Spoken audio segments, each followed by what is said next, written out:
Eto guys kwento ko lang. Kwento ko lang 'to ha, kwento ko lang, hindi kwento mo ha. Ha, ha, ha. Gusto ko lang naman i-share sa inyo eh, pakialam mo ba? Wala.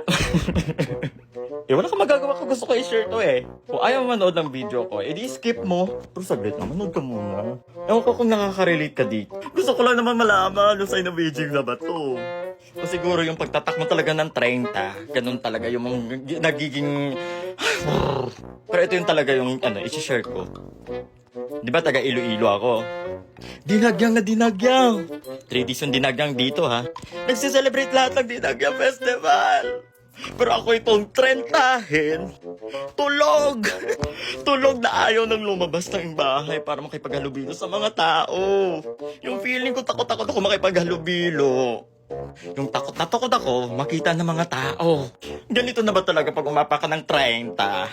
Nagiging introvert ka! Na natatakot ka pag nakakita ka ng tao. Natatakot ka pag tinitignan ka.